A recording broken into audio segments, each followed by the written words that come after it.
Biraz da yeşil biber ve kırmızı biberden veriyorum şimdi.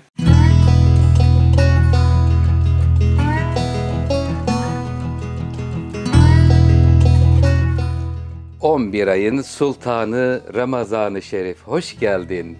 Sevgili seyircilerim, Oktay Usta'nın mutfağında sizler için iftar sofraları için lezzetler hazırlanıyor. Reyhan şerbetini görüyoruz.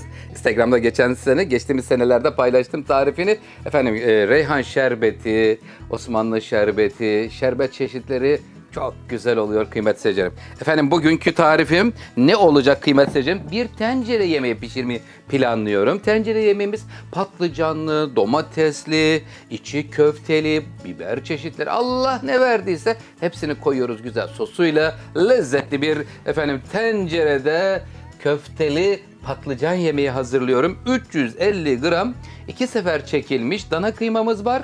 Orta yağlı dana döş bölümünden çektirin. Sevgili seyircilerim, kasabınızdan 2 sefer çektirin. Köftelik diye isteyin. Gayet güzel olacak. Efendim bir tane yarım parça baget ekmeğimiz var. Bir tane yumurta, bir tane soğan, bir tutam maydanoz.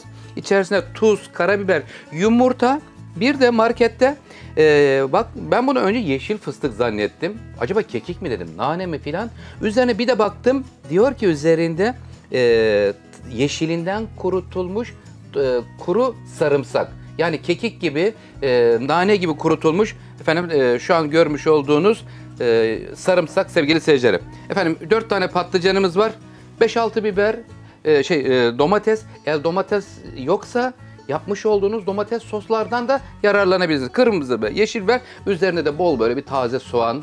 Yanında bir de benim tarifim olan güzel şöyle ev yapımı yoğurtla birlikte servis ederseniz çok güzel olur. Bismillahirrahmanirrahim diyor ve köftesiyle başlıyorum efendim.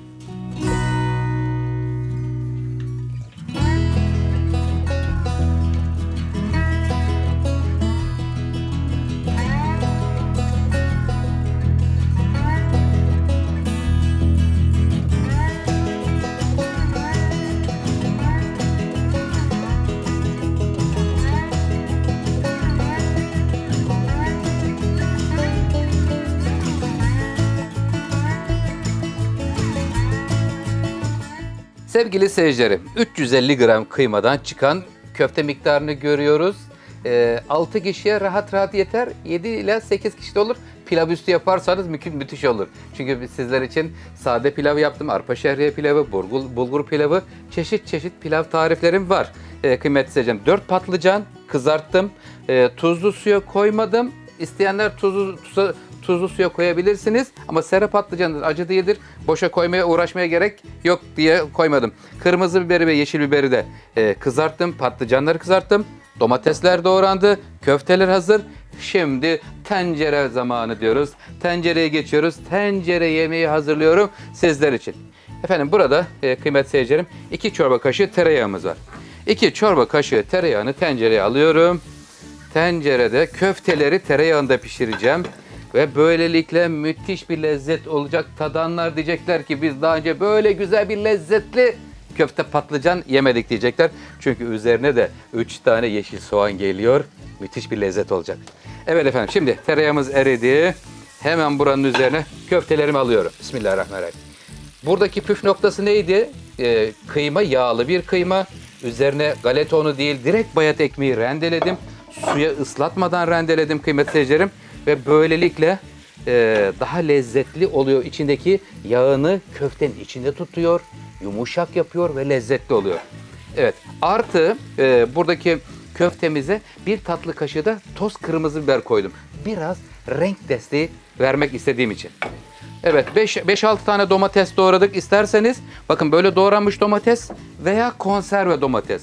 Her ikisi de olur. YouTube kanalımda mevcuttur. Mevsimi gelince tekrar yaparız inşallah. Domates ya da domates sos. İkisinden de faydalanabilirsiniz kıymetli seyirciler. Evet, şimdi köfteler şöyle bir hemen yüksek ateşte bir cus olacak. Olduktan hemen sonra sırasıyla ne gelecek? Biraz domates, patlıcan, biber, domates, bir daha biber böyle. Kat kat ve lezzet müthiş olacak. Tenceredeyiz.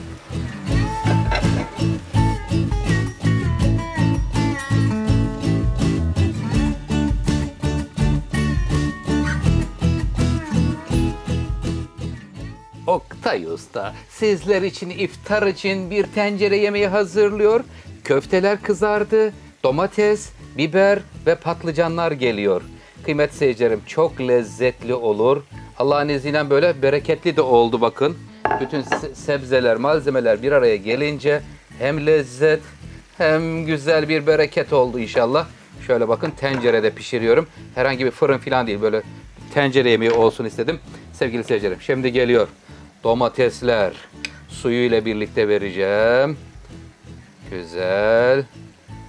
Burası tamam. Şimdi burada arada tuzu olsun çünkü tuzu üstte kalmaması gerekiyor. Şöyle tuzunu da vereyim. Herkes damak zevkine göre tuz miktarını lütfen ayarlasın. Biraz karabiber kırıyorum. Bu da tamam.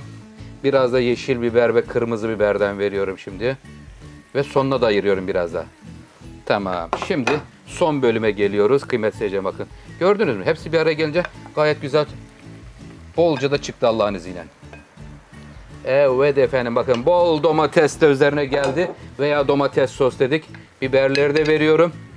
Üzerine seviyorsanız kıymetli seyircilerim benim şurada biberiyem var. Oradan bir parça üzerine biberiye keseceğim. Gel bakalım canım şöyle. Bir lezzet versin mi? Sevgili seyircilerim üstüne koyun şöyle. Bu burada böyle. Hiç su vermeyeceğiz. Kendi suyuyla pişecek. Sonunda en son pişme noktasında taze soğanlar da gelecek üzerine. Harika bir lezzet. Pilav, cacık, salata hepsi Oktay Usta'nın YouTube kanalında. Beğeni butonuna basmayı unutmayın. Kanalıma abone olursanız çok mutlu olurum. Kısık ateşte yarım saat pişiriyoruz.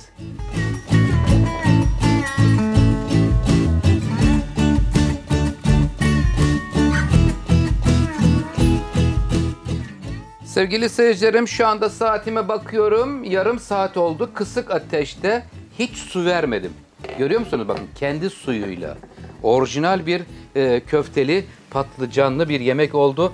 Tencere yemeği sevgili seyircilerim. Görüyor musunuz? Şimdi üzerine en son finalde 2 dakika kaynayacak sadece böyle. Soğanlar böyle yarı pişmiş, yarı dirilikte kalacak. Yanında pilav, yoğurt, cacık, salata. Allah ne verdiyse. Eldeki ve evdeki imkanlarınız ölçüsünde güzel bir sunum yapabilirsiniz. Oktay Usta'nın resmi web sitem var efendim. Resmi web sitemden chef-oktayusta.com'dan yemek tariflerimize, videolarımıza ulaşabilirsiniz. Sosyal medyalarda sevgili seyircilerim Şef Oktay Usta olarak Facebook'ta, Instagram'da ve tüm platformlarda tarifler paylaşıyorum. Sizlerden de bu alanda rica ediyorum. Kanalıma abone olup yorum atıp dostlarınızla paylaşırsanız çok mutlu olurum. Ama lütfen beğeni butonuna basmayı unutmayın. Sofralarınız bereketli olsun. Rabbim oruçlarınızı kabul etsin. Yeni tarifler, yeni lezzetler gelmeye devam edecek. Hangi tarif istiyorsanız yorumlara yazabilirsiniz. Tüm yorumlara elimden geldiğince cevap vermeye çalışıyorum. Hoşça kalın, sağlıklı kalın. Allah kabul etsin.